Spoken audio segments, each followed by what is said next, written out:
Hola, bienvenidos a En 5 Minutos Roll. Vamos a hacer la reseña de 1800, el ocaso de la humanidad.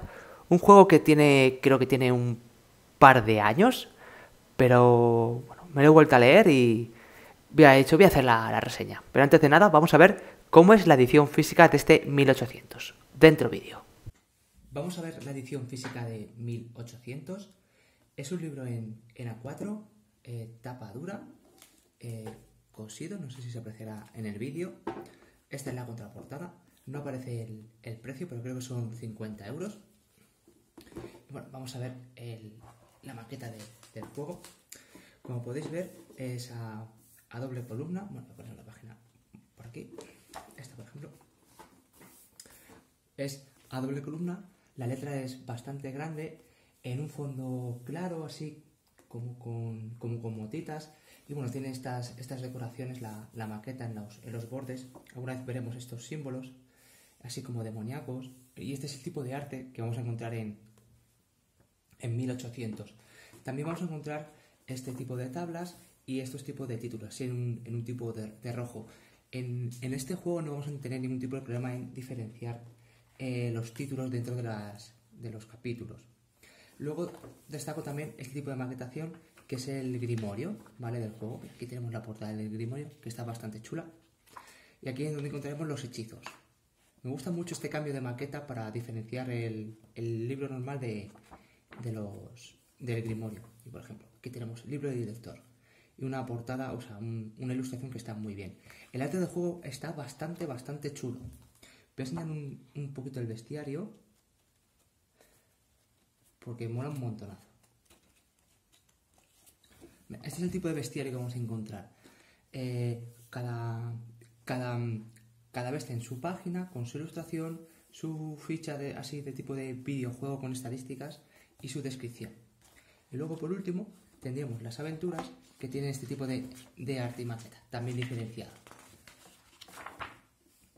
Y bueno, no lo he dicho, el gramaje de las páginas es bastante bueno, es el adecuado. Y ahora voy a enseñar lo que también recibimos los mecenas, que fue estas aventuras que están en A4, tapa blanda, mismo maqueta, ¿vale? Mismo maqueta, está bastante bien, el gramaje de las páginas es el mismo, pero está grapado, ¿vale? No es en tapa dura. Uy, que se me cae. Y por último, la pantalla, que como no va a aparecer, bueno, pues la abro así, es a 4 hojas, tapa dura, A4, con toda la información que tiene el juego. Así que también de muy buena calidad. Así que vamos a ver qué contiene 1800, el ocaso de la humanidad. Lo primero es un índice que no está hipervinculado, así que no te lleva hacia donde pulses, tienes que ir tú. Y lo primero será una introducción. Aquí lo que nos dice, muy resumido, es que este juego es una ucronía. Vamos a empezar a jugar en el año 1800 en una Europa con bastantes similitudes, pero en las cuales pasó algo que ha trastocado la historia como la conocemos actualmente. ¿Lo que pasó?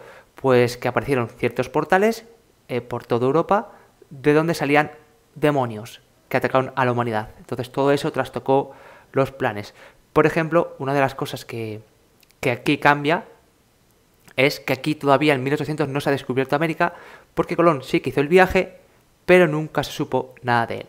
Y así hay bastantes cositas que han hecho que la historia cambie. Por eso esto es una ucronía y aquí nos lo advierten. Pasaríamos a base del sistema, que es lo básico que tienes que saber del sistema. Bueno, aquí se tira un de 20 y se suma característica más habilidad.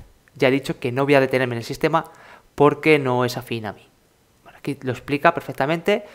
Descripción del personaje. Aquí es una mezcla de explicarte la ficha del personaje y lo que contiene. O sea, aquí nos va a explicar las características, los puntos de vida, todo lo que vamos a necesitar saber para crear la ficha del personaje cuando repartamos esos puntos, saber en qué lo estamos invirtiendo.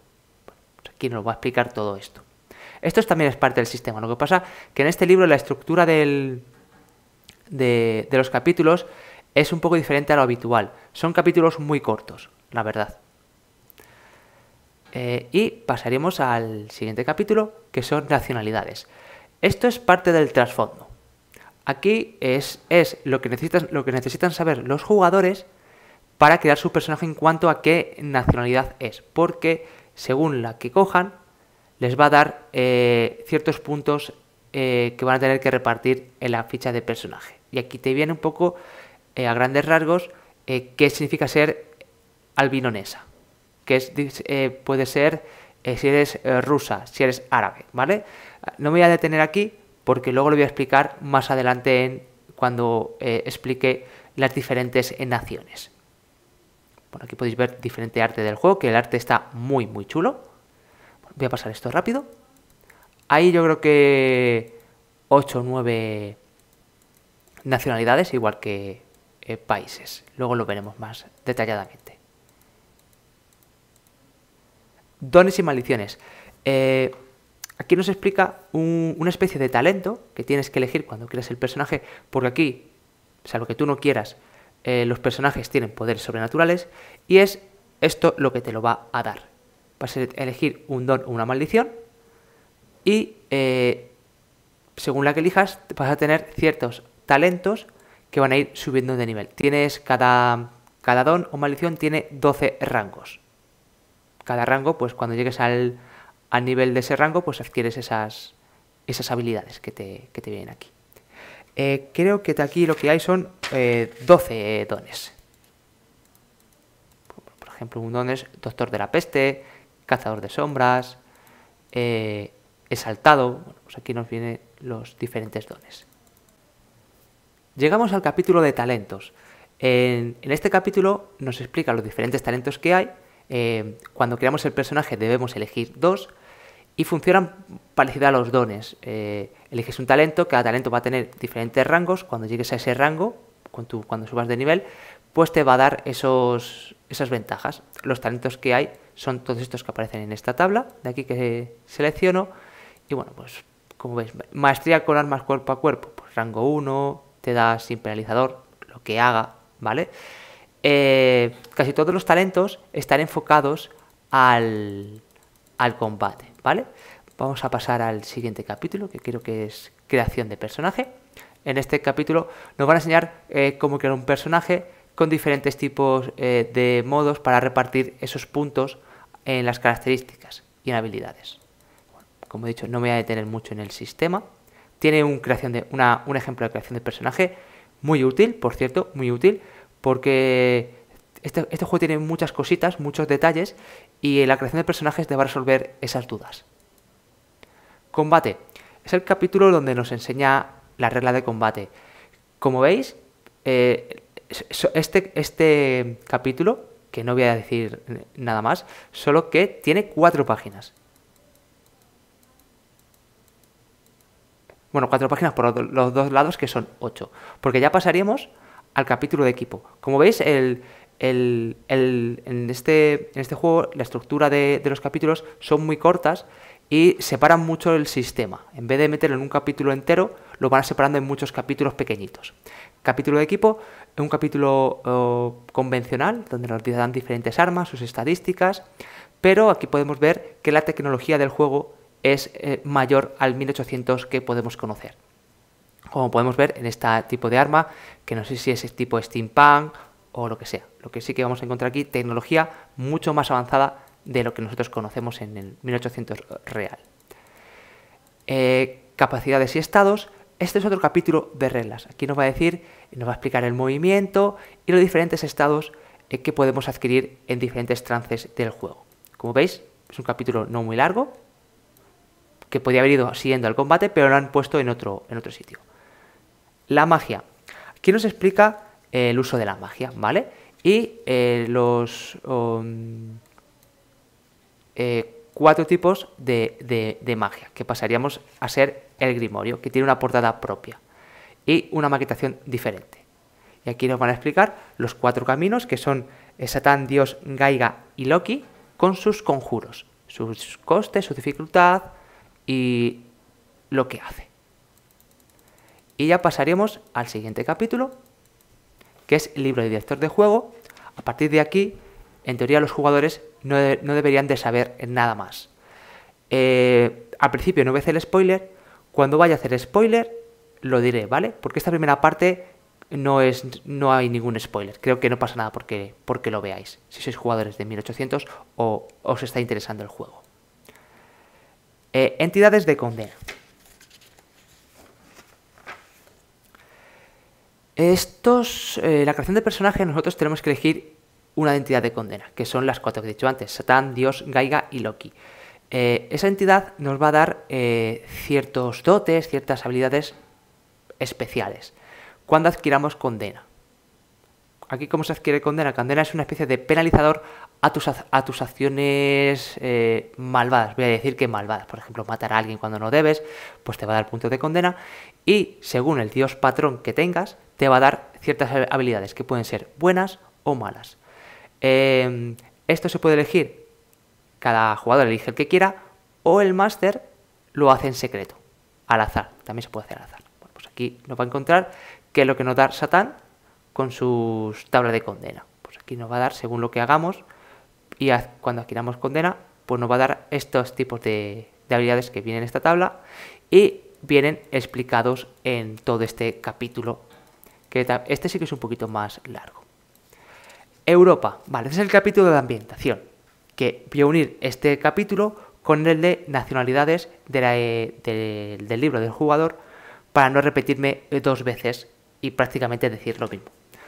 Bueno, aquí nos explica cómo está Europa, qué ha pasado.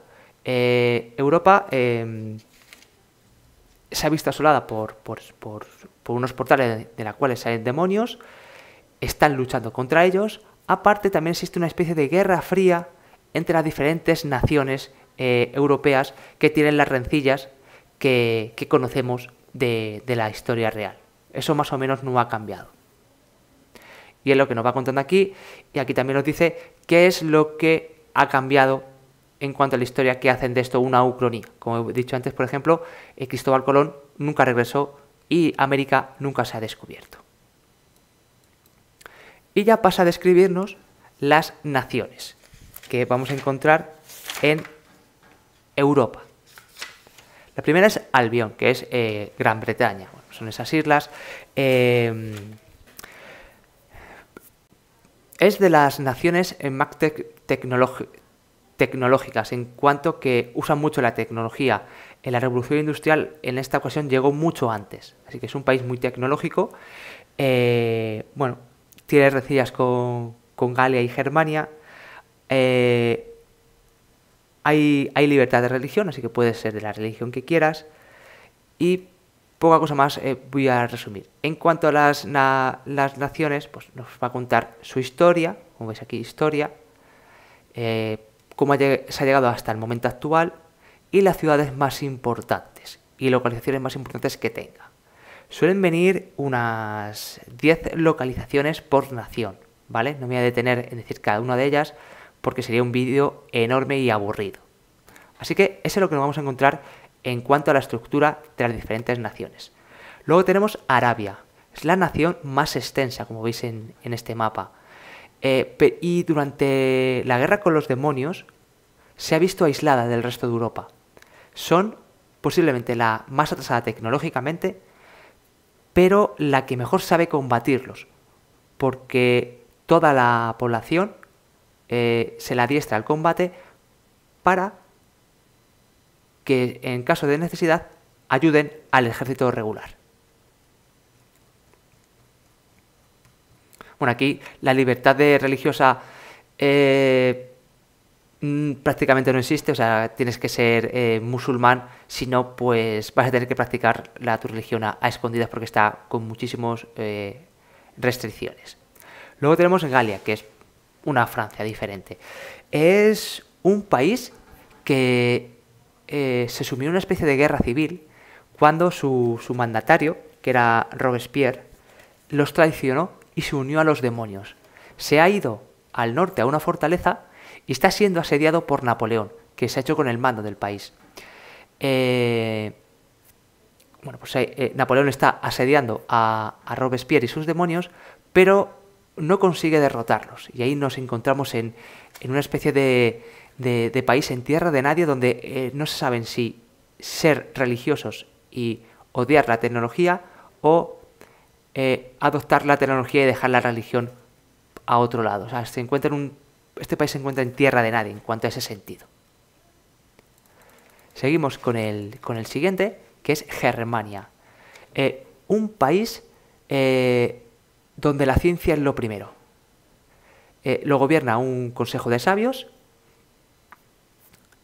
y ellos piensan, o su ideología es, que con la tecnología, con los avances tecnológicos, conseguirán derrotar a los demonios. Todo el mundo, o sea, todos los demás países, quieren esa tecnología. Algunos de manera abierta y otros de manera encubierta. También aquí hay libertad religiosa, pero nadie la sigue. O sea, aquí la religión, nadie cree en la religión en Germania. Hispania, que es la península ibérica, aunque veis que es bastante diferente. Gobernada por Felipe II el Inmortal, un rey bastante bueno en cuanto a tácticas militares y al reinado, que tiene 130 años. Nadie sabe por qué vive tanto, hay muchos rumores, pero no se sabe a ciencia cierta. Y Hispania tiene un problema muy grande porque en la región de Murcia apareció un gran portal por la que empezaron a salir demonios. Eso provocó que el rey mandara a construir una frontera alrededor de esa zona y casi todo el ejército estuviese en esa frontera protegiendo al resto del país. Es un país pobre, pero militarmente potente. Si no tuviese que guardar esas fronteras, podría conquistar toda Europa si quisiera. Y la siguiente nación es Roma, dominada por el Vaticano prácticamente. No de manera directa a lo mejor, pero sí indirectamente manda y todo el mundo los obedece. Esta nación vive una época de conspiración, de traición, de falsedad, donde nadie se fía de nadie, y eso está provocando, y eso puede provocar que salte una chispa y se provoque la guerra civil. Están al borde de la guerra civil, la nación de Roma. La siguiente nación es Vaeringar, o como se diga. Son los nórdicos, una nación, estas sí que son los más atrasados, son unos fieros guerreros, pero que normalmente disfrutan de la vida, porque como no saben cuándo van a morir, porque les encanta guerrear, porque morir en la guerra es lo ideal, disfrutan de los placeres de la vida. Normalmente son muy hospitalarios, pero como les enfades o tengan que ir a tu región a asaltarla, no dudarán en cortarte el cuello. Y la última es Rusia, el zarato ruso. Una nación que tiene engañado, o sea, la aristocracia tiene engañado al pueblo. Una nación en la que el 90% serán campesinos y tienen idealizado a la patria, o sea, todo por la patria. Primero la patria y luego tu familia. Si tengo que morir por la patria, no me importa, porque la patria es lo más importante. Mientras la mayoría de la población malviven, trabajan mucho, la aristocracia vive a cuerpo de rey y los tiene engañados, porque según el gobierno que predican esos aristócratas, todos son iguales, pero la realidad no es así. El día que descubran los campesinos que los están engañando, pues van a cortar bastantes cabezas. Y aquí acabaría el capítulo de naciones. Ahora pasaríamos a organizaciones secretas. Aquí, en este capítulo, sí que puede ser un poquito spoiler, porque a lo mejor hay organizaciones que son abiertas, que todo el mundo las conoce, y otras que son secretas, que nadie sabe de ellas.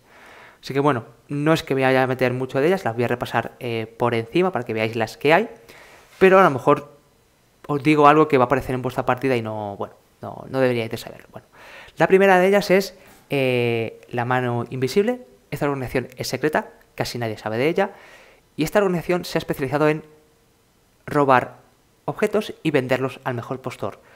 Y en este momento justo se ha especializado en objetos mágicos. que son muy valiosos contra la lucha de demonios. Bueno, pues aquí lo que nos va a explicar es un poco la historia de la organización, sus localizaciones más importantes si es que las tiene, y sus PNJs más importantes si es que las tiene. Aparte de esos, sus motivaciones y objetivos. Luego pasaríamos a la Iglesia Católica. Esta es la organización más extensa del capítulo. La Iglesia Católica es bastante parecida a como la conocemos nosotros y tiene 3 brazos. La Inquisición, que persigue a los herejes.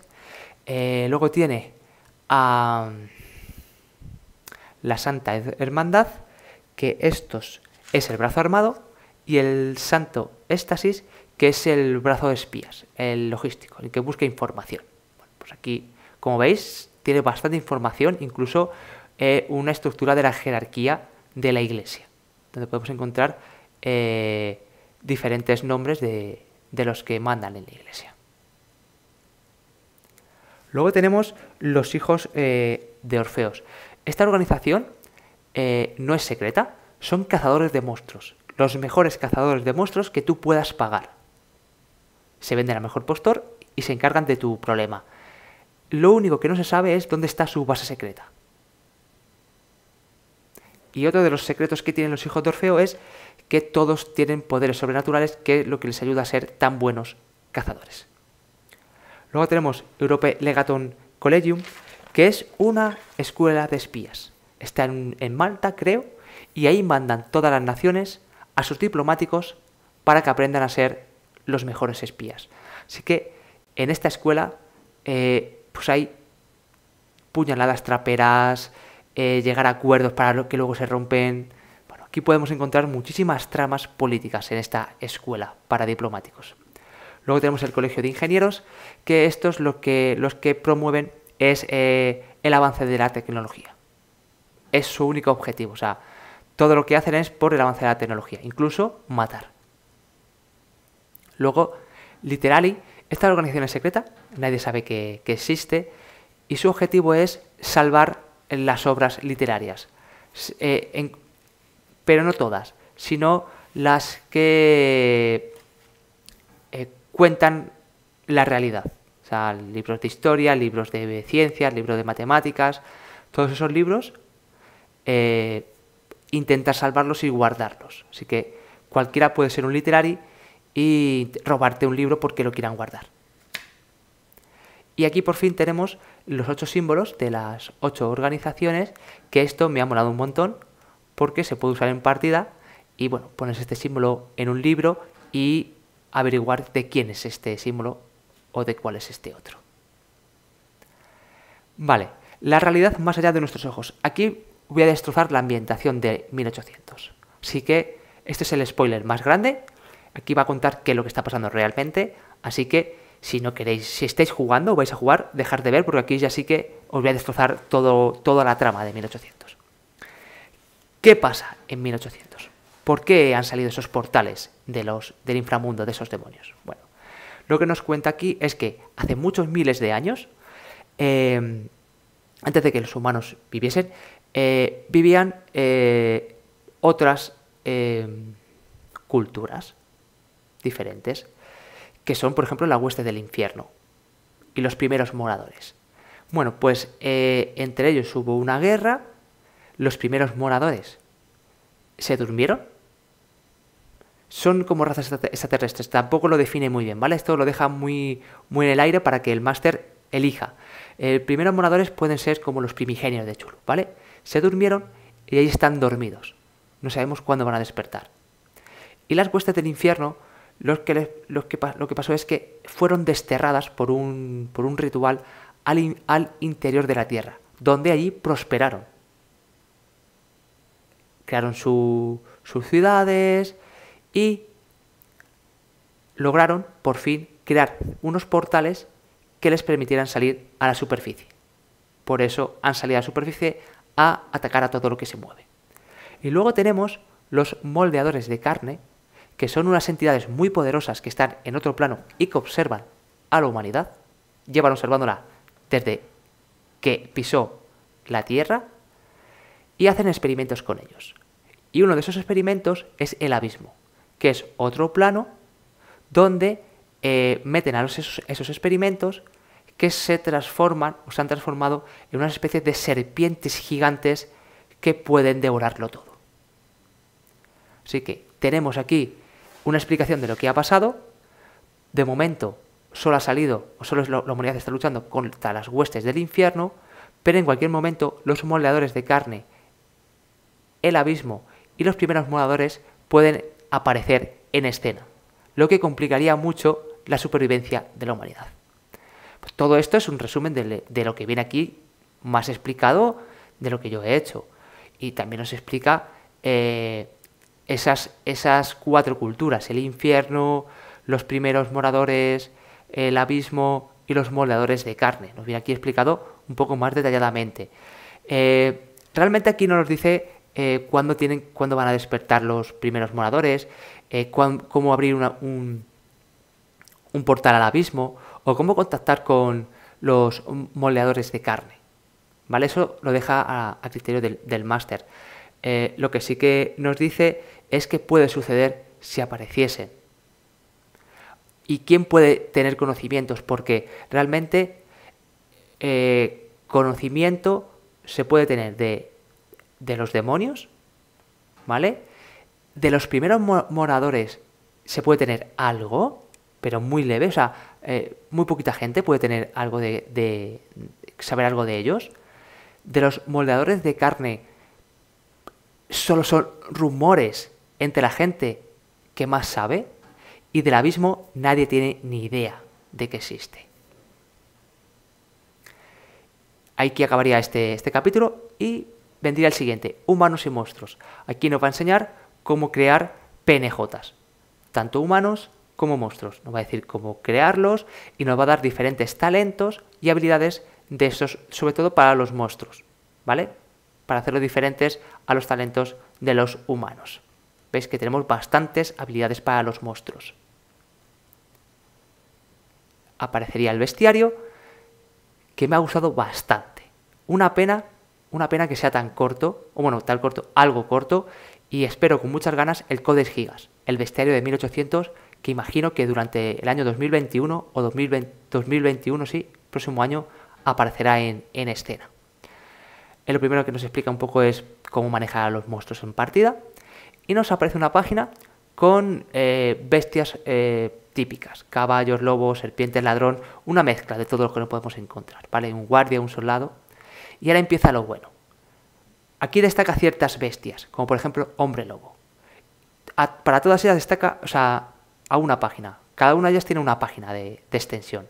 Nos viene una ilustración en la esquina, su ficha, esto de aquí, su descripción y comportamiento, que mola un montonazo, y esta ficha, que es lo mismo que viene aquí, pero visualmente muy chulo, muy chulo.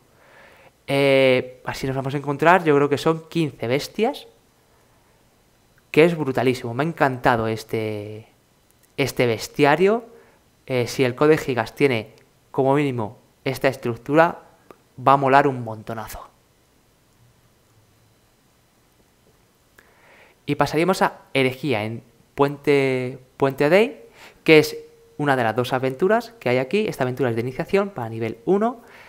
Es una aventura que recomiendo jugar si te gusta 1800, porque te va a introducir en el mundo, te va a mostrar todo lo que puede ofrecer el juego.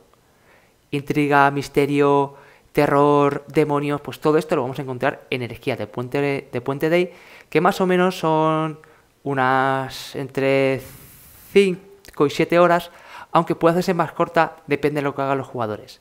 Una cosa muy buena que tienen las aventuras de 1800 es que si los jugadores son avispados, pueden resolver la aventura de una manera mucho más fácil que combatiendo con todo lo que se mueve. Y eso me gusta mucho de estas aventuras de 1800, que todas, bueno, casi todas, son así.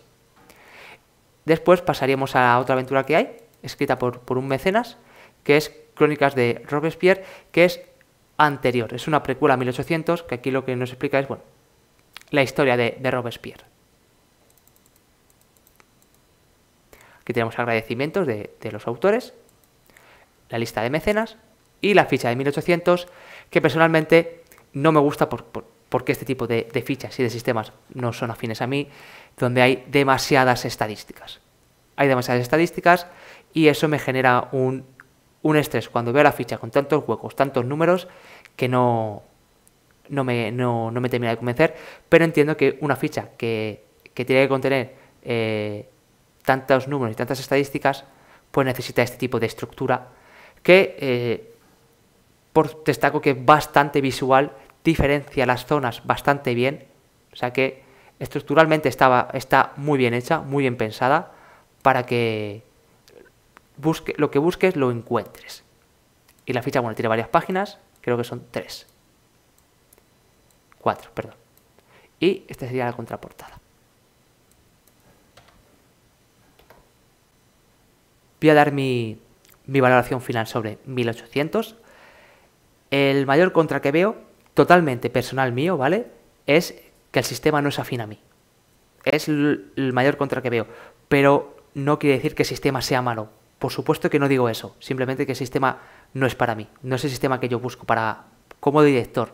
Como jugador que lo probé con el autor, pues no... Me dio un poco igual porque él nos decía lo que tenía que hacer, entonces más o menos nos guiaba un poco en las tiradas, entonces es diferente a dirigirlo que a jugarlo. ¿Qué es lo que más me ha gustado? El arte del juego es muy bueno, me ha encantado. El trasfondo me ha parecido buenísimo. Las aventuras que tiene son muy buenas. Ojalá escribiesen una aventura más larga. Aquí en el libro aparecen 2, pero los mecenas tenemos un libro con, creo que son 4 aventuras más, un poquito más largas que estas, que se pueden juntar y jugar en modo campaña. La trama, por supuesto, no tienen una trama común, pero puedes jugar con los mismos jugadores varias aventuras correlativas para meterte un poco más en 1800. Y poco más sobre 1800. Que espero con ganas el Codex Gigas, a ver si lo sacan, a ver si tenemos suerte y en 2020 lo tenemos y no tenemos que esperar hasta 2021. Así que espero que os haya gustado el vídeo y nos vemos. Hasta luego.